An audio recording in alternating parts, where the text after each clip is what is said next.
Salut Sarah. Coucou. Ça me fait plaisir de te revoir. Mais moi aussi. Ça date d'il y a quelques mois maintenant, notre précédente interview. Ouais, c'est clair. Voilà, tu sortais des Princes de l'amour. Exactement. Tu te souviens? Bah oui, parce que tu as fait les Princes de l'amour saison 2. Oui. Et personne n'a pu passer à côté de toi. Ensuite, tu as fait ton comeback dans les Princes de l'amour saison 3. Ça, c'était assez rapide. Exactement. Et là, tu as pris tes quartiers dans les Anges 8. Voilà. Sur Énergie 12. Bon, vous connaissez la mécanique à la maison. On envoie le jingle avec Sarah. On se retrouve juste après. C'est parti. Bon, alors l'aventure des Anges 8, c'est tout nouveau pour toi. Tu te souviens, dans ta précédente interview, tu me confiais que tu aimerais beaucoup intégrer les anges. Donc, quelque part, c'est un rêve qui s'est concrétisé. Exactement. Vraiment, après avoir fait les Princes, voilà, le summum de la télé-réalité, on sait tous que c'est les anges. Et au jour d'aujourd'hui, voilà, j'ai réussi à être dedans et à y être jusqu'au bout. Est-ce que tu as réalisé tout de suite quand on t'a dit « Allô Sarah ? Oui, bon, écoute, est-ce que tu as un passeport ? Tu es prise, tu vas partir à Hawaï. » J'ai pas réalisé tout de suite. C'est clair que voilà, quand j'ai su la nouvelle, j'ai crié dans toute la maison. Ma mère a cru qu'il y avait un drame. Mon frère, je l'ai appelé, il n'était pas à la maison. Je l'ai harcelé par téléphone. Et non, c'est clair que tout de suite, je me suis pas rendu compte. Même dans l'avion, même arrivé directement dans les Anges, j'y croyais pas encore. Jusqu'à même quand je suis rentrée, je me suis dit non, je crois que c'est au moment où on va voir les premiers épisodes que là, je vais me rendre compte que je suis dedans. Et alors, ça fait quoi quand on se regarde pour la première fois dans Les Anges avec le fameux générique et que tu te vois, tu sais, en train de... C'est clair que c'est bizarre, mais non, c'est cool. C'est vraiment fun et c'est juste un kiff. Maman, elle est fière? Ouais, maman est très contente. Ton nouveau sac aussi? Oui. On peut le montrer quand même parce que j'ai vu que tu t'étais acheté un nouveau sac... sur les réseaux sociaux, donc je crois que tout le monde le sait maintenant. Ah, il est même customisé. Exactement, avec mes initiales. Eh ben dis donc, c'est parfait, je suis content pour toi. Pour Mélanie, la star du programme, c'est toi. Est-ce que c'est flatteur? C'est très flatteur, c'est très gentil en tout cas. Mélanie, c'est quelqu'un que j'adore.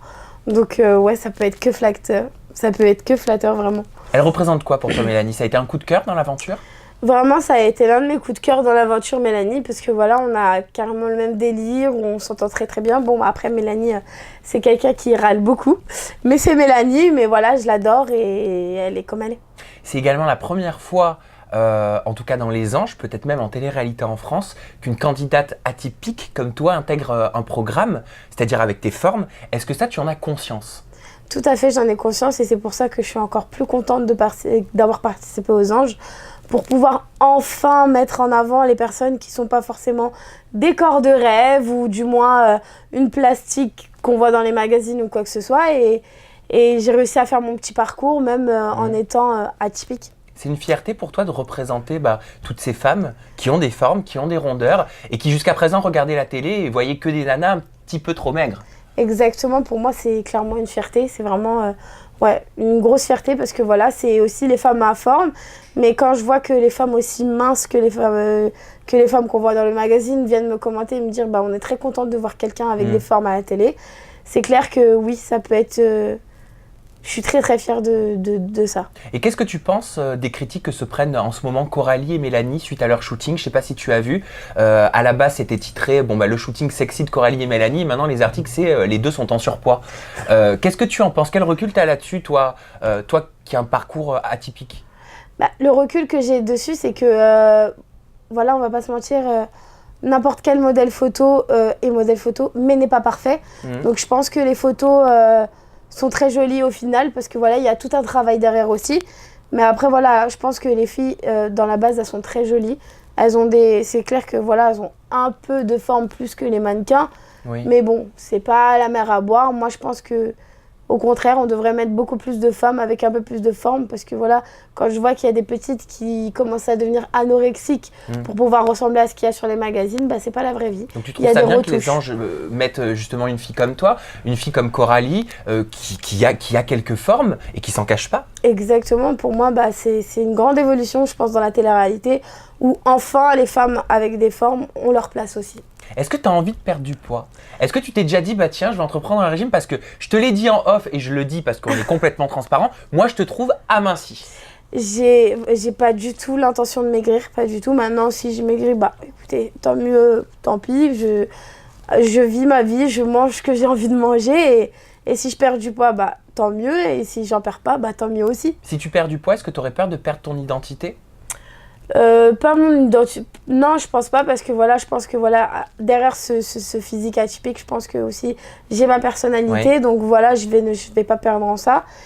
Maintenant, je pense que c'est vrai que je me vois pas mince, on va pas se mentir. Je me vois pas mince, peut-être que ça va m'amochir, j'en sais rien. Mais en tout cas, c'est pas quelque chose qui me tente. Tu es partie dans les anges avec un premier projet professionnel, c'était d'être modèle photo grande taille. Est-ce que tu as été frustrée de ne pas pouvoir percer dans ce domaine-là ? Parce que c'est vrai que le marché n'est pas très ouvert aux modèles grande taille, en tout cas aux États-Unis.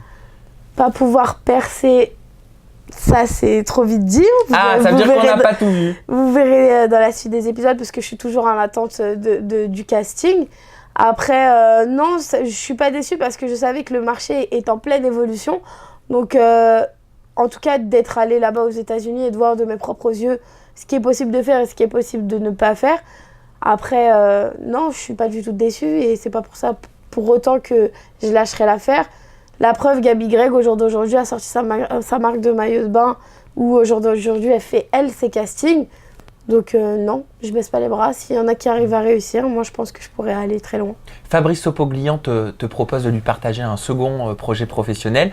Là, tu lui parles du burlesque. Alors c'est vrai que personne, ni moi, ni les téléspectateurs, ne s'attendaient à ça de ta part. Comme quoi, dis donc, t'es pleine de surprises, Sarah.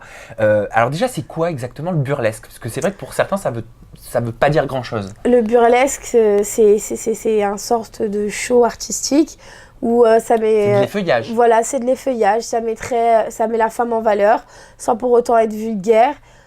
Par exemple, le plus grand des exemples, Dita Ventis, c'est un des modèles dans le burlesque, c'est la number one. Donc c'est très joli, très raffiné, et ça reste toujours dans le côté pin-up. D'accord. Donc non, c'est un monde que j'aime beaucoup. Mais est-ce que ça veut dire qu'on va te voir vraiment en mode sexy, femme fatale ? Est-ce qu'on va te voir faire de l'effeuillage, justement ? Je vous laisse le découvrir comme je me suis découvert. Moi, j'espère. Et qu'est-ce qu'elle en pense, maman, de ça ? Ça l'a pas choquée quand même ? Parce qu'une maman, ça reste une maman. Elle a pas eu peur ? Pas du tout. Ma maman, elle a toujours été derrière moi. Elle a toujours été là pour me soutenir. Bon, c'est vrai qu'après, voilà, on n'a pas forcément envie de voir sa fille en sous-vêtements ou quoi. Mais après, quand ça reste toujours quand c'est pas dans le vulgaire, je pense que ça dérange personne. Et ma mère, elle sera toujours là pour me soutenir. En tout cas, dans toutes les choses où je serai épanouie. Et le vulgaire, pour toi, c'est no way ? Ah, no way. Non, toujours pas avec l'âge, tu essaieras toujours de le faire de façon décente, c'est ça ? Exactement. On va parler de la guerre des clans maintenant, parce que c'est ce qui fait fureur depuis bien avant que les Anges 8 ont démarré sur Énergie 12.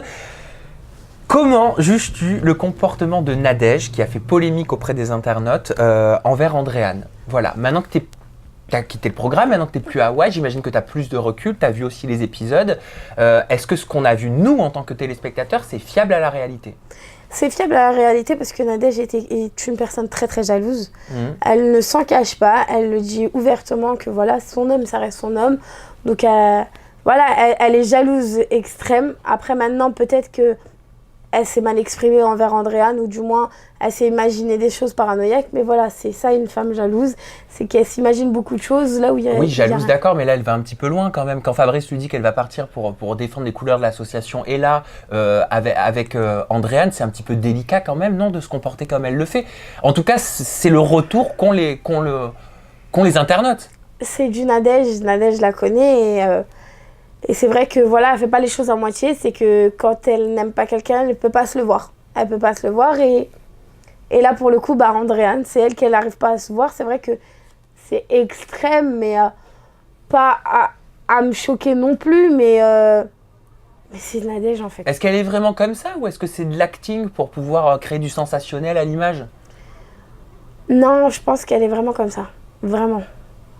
Moi qui ai vécu avec elle au quotidien, elle est vraiment jalouse.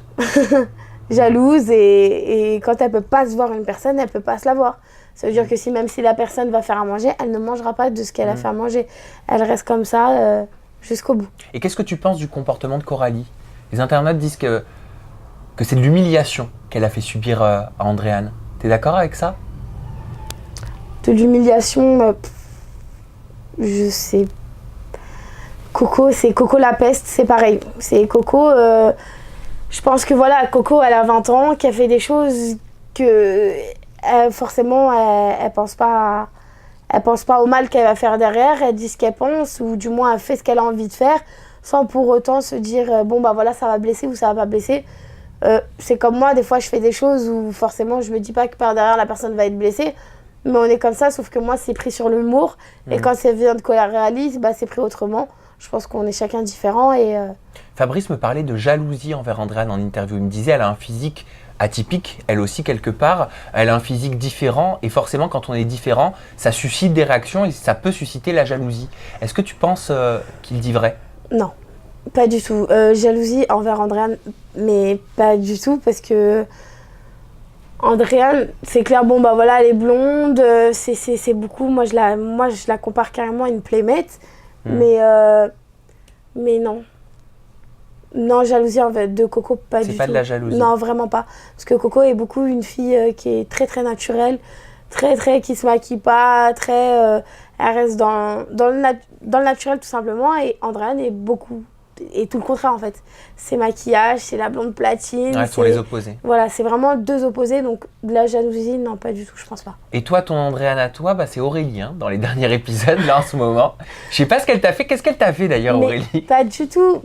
On croit tous que je m'acharne sur Aurélie, mais après, voilà, Aurélie, faut dire que quand elle est arrivée, moi, j'avais aucun problème avec elle, donc je lui dis bonjour et tout. Et au final, elle est partie dire à Jazz que je l'avais descendue dans une interview.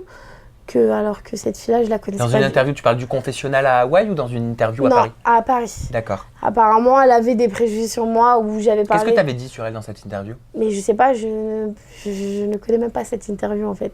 D'accord. Donc voilà, je pense que dès le départ, elle a voulu se montrer genre en froid avec moi ou je sais pas ce qu'elle avait voulu faire. Sauf que c'est pas passé et après voilà, c'est tout. Après, je suis pas méchante, c'est juste que si on me parle de comment elle chante, bah, je n'aime pas, même au jour d'aujourd'hui, je n'aime pas. Je regarde encore une fois la scène dans le salon où elle commence à chanter. Les notes sont fausses. Non, j'aime pas. Elle te trouve mal élevée. Elle dit que ça ne se fait pas, ton comportement. Tu te souviens ? Pas du tout, parce qu'en fait, j'ai envie de dire que moi, mes rires, je les place à n'importe quel moment, dans n'importe quelle situation. Ça veut dire que... Tu l'as pas contrôlé ? Dans un décès, s'il y a quelque chose qui va me faire rire, je vais rigoler. Et je suis comme ça, je suis naturelle et spontanée.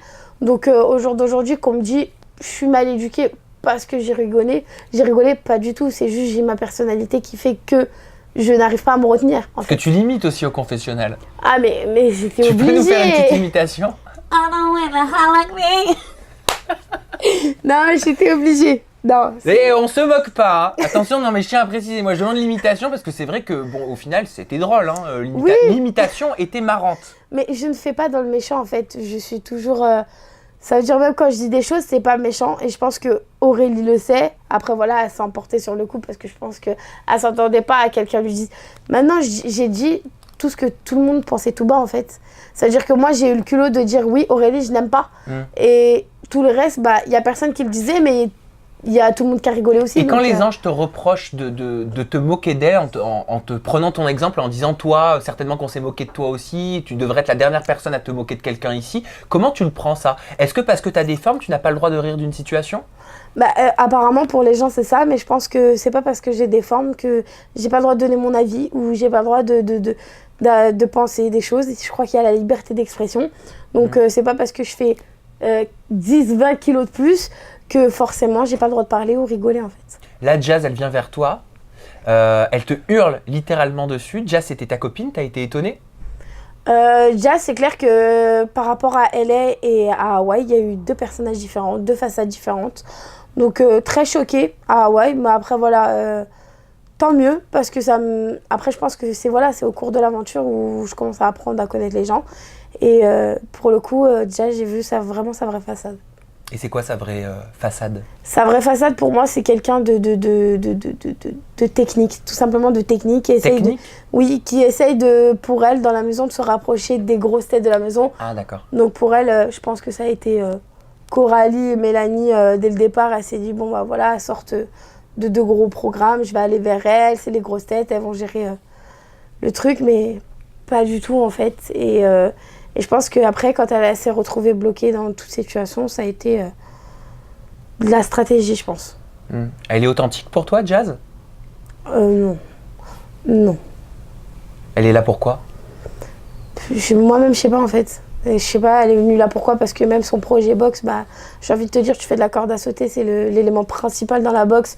T'es là, t'es essoufflé, t'es au bout de ta vie. Donc j'ai envie de te dire, ouais, je sais pas si tu t'es inventé une vie ou pas en fait.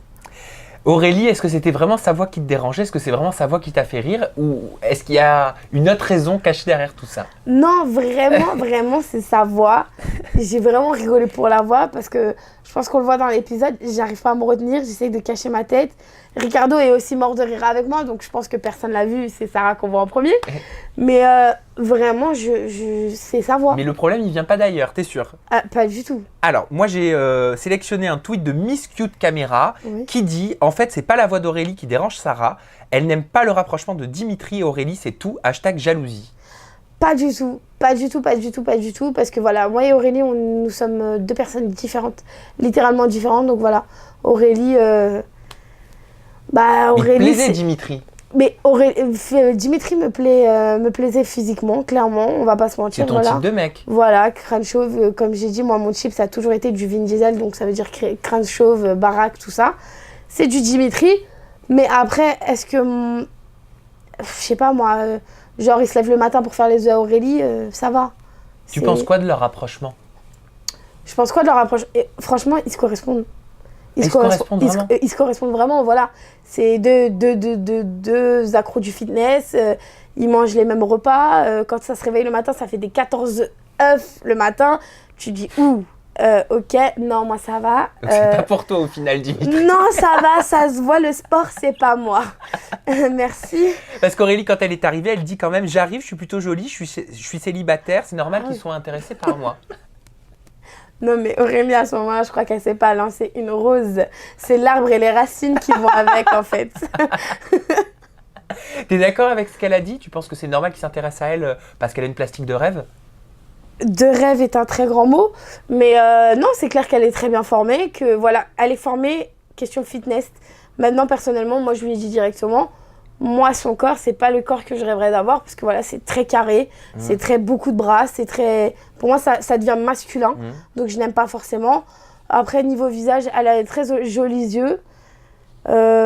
Elle est mignonne, mais après, voilà, c'est beaucoup de superficiel. Toi qui as fait de la chirurgie esthétique et tu t'en étais pas caché, on va en parler juste après. Qu'est-ce que tu penses de ces chirurgies qu'elle a fait, elle, de ces actes médicaux? Elle s'est notamment fait gonfler les lèvres, les pommettes également. Elle porte une lace, enfin c'est une sorte de perruque que porte Beyoncé, que portent les stars.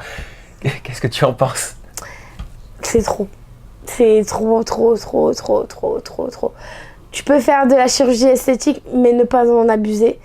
Donc là, moi, je trouve ses lèvres, c'est trop. Déjà que, on va pas se mentir, elle n'est pas très grande de taille. Donc ça veut dire elle est tassée. Tu rajoutes la perruque, tu rajoutes les grosses lèvres. C'est du too much, c'est trop en fait. Il y a beaucoup trop pour moi. La chirurgie esthétique, c'est bien, mais il faut que ça reste un minimum harmonieux. Là, c'est trop. Là, c'est trop. Et après, mais ça lui va parce que voilà, au jour d'aujourd'hui, Aurélie... C'est Aurélie les grosses lèvres, c'est Aurélie, c'est sa personnalité au jour d'aujourd'hui, c'est ça qui fait elle. Mais moi, personnellement, voilà. Demain, j'irai pas me faire gonfler les lèvres autant, j'irai pas me foutre une lace sur la tête. Non, ça va, c'est gentil. Toi, tu t'es fait gonfler les fesses. Voilà. Voilà. En fait, est-ce que tu peux nous rappeler un petit peu ce que tu avais fait? Moi, j'ai fait une liposuction et une réinjection de graisse dans les fesses parce que tout simplement, je n'étais pas proportionnée et j'ai voulu juste ajuster le truc pour que ça fasse harmonieux et joli, mais pas en faire trop. T'en es satisfaite? Tout à fait. Est-ce que tu envisages de faire d'autres chirurgies esthétiques? Non, pas du tout. Vraiment pas. C'était juste ça vraiment qui était important pour toi? Ouais, c'était important pour moi, vraiment. Je te propose de passer à la petite séquence qui est le plus. Alors là, c'est du tac au tac, c'est rapide. Je te laisse quand même un petit peu argumenter. Donc, qui est le plus, c'est simple. Je te donne des situations. Qui est le plus ci, qui est le plus ça. À toi de me dire un nom parmi les candidats, tous les candidats des anges. C'est OK? Allez, on y va et on commence avec qui est le plus là pour le buzz cette saison? Aurélie. Aurélie? Ouais. Ah bon? Pourquoi? Vous verrez au fur et à mesure des épisodes. Ah, je sais à quoi tu fais référence, mais on le voit dans le teasing. Donc on peut en parler. Tu fais référence au coming out. Donc pour toi, ça veut dire que c'est faux? C'est pas très réel, mais après on verra. Vous verrez par la suite. Parce que moi, Adixia m'avait dit en interview qu'elle savait qu'Aurélie était bisexuelle. Oui, mais moi, franchement, je vais pas polémiquer sur ça parce que. Mais pour moi, c'est. Ouais, non. C'est pas honnête. Non, pour moi, c'est celle qui. Qui est le plus faux? Alors j'imagine que ça répond aussi à notre question. Tu vas me dire Aurélie. Qui est le plus faux? Pour moi, il y a 2 personnes. Ouais. Jazz et Aurélie. Jazz et Aurélie. Voilà. Qui est la plus chaudasse cette saison? Aurélie. Aurélie? Oui. C'est pas vrai, mais pourquoi? Bah. Ah mais non, mais faut nous expliquer, il n'y a pas de mal à avoir un appétit sexuel, hein.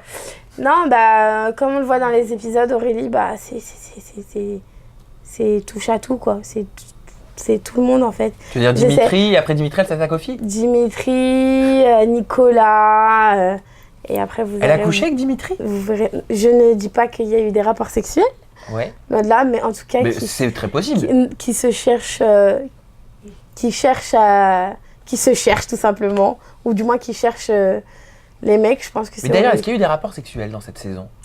Pas du tout, à part, je pense, le couple Nicolas et Nadège. Donc à part Nicolas et Nadège, tout le monde était très sage? Très très sage. Et il n'y en avait pas qui étaient en manque de temps en temps? Je sais pas, j'étais pas dans la chambre avec eux. Peut-être Ricardo et Néouda quand même. Peut-être, je ne sais pas. Je sais que j'ai passé, vous verrez, Non mais dis. des moments, mais non, mais je pense les couples. On va dire ça plutôt comme ça. D'accord. Et Aurélie, elle a pas Aurélie n'a pas consommé. Je vais y arriver. Je ne sais pas. Non, moi pour moi non. D'accord. Qui est le plus schizophrène? Tu sais, c'est un petit dédoublement de la personnalité. On change d'humeur comme de chaussettes. Ricardo, Ricardo? oui. Pourquoi? Parce qu'il est comme ça, il peut être assis avec nous normal et il y a un truc qui va s'énerver et là ça va être un iceberg qui va s'enclencher. Donc ouais, non, c'est Ricardo. Qui est le plus narcissique? Narcissique. Le plus centré sur sa personne? Nicolas. Nicolas? Sérieux? Nicolas, il s'aime trop. Ah ouais? Vas-y, raconte-nous ce qu'il fait. Non, Nicolas, je l'ai cramé à plusieurs reprises. Mais il aime trop se regarder dans le miroir. Il se kiffe, il passe sa main dans ses cheveux, même dans le jacuzzi. Je comprends pas pourquoi il fait toujours la pause. Donc ouais, Nicolas. Même quand il n'y a pas de caméra, il tape la pause. Ouais, voilà, c'est du grand Nico. Qui est le plus manipulateur? Manipulateur. Il n'y a pas de manipulateur, je pense, dans les anges, parce qu'il n'y a aucune stratégie à avoir. Après, ouais, je mettrais Jazz. Jazz, pour Ouais. les raisons que tu nous as évoquées juste Exactement. avant. Et qui est la plus ou le plus tête à claque? Tête à claque. Jazz. Jazz? Ouais. Il n'y a pas eu de... Non, tu l'as pas foutu de claque quand même. Non, apparemment, elle veut mettre une patate, donc. Ah ouais? Mais je l'attends. Tu l'attends? Ouais. D'accord, ok. Bon, bah écoute Sarah, merci infiniment pour tes confidences. De rien. À la maison, si vous voulez réagir à cette interview, bah, c'est très simple. Vous prenez le Twitter de Sarah, c'est @LPDLA2 Sarah. Vous avez également le hashtag ETI ou le hashtag ETI Sarah pour réagir. N'hésitez pas à la partager à vos parents, à vos amis, à vos collègues de bureau, Faites tourner. à vos animaux. Vous faites tourner l'interview de Sarah un maximum. Merci d'être toujours plus nombreux, d'être toujours plus présents. Et merci parce qu'on a dépassé la barre des 100 000 abonnés sur YouTube. Et c'est quand même énorme, 100 000 Énorme. fidèles. Je suis extrêmement satisfait. Merci d'être présent et de répondre toujours présent. Je vous dis à très bientôt avec de nouvelles confidences en toute intimité. Bye bye. Bisous.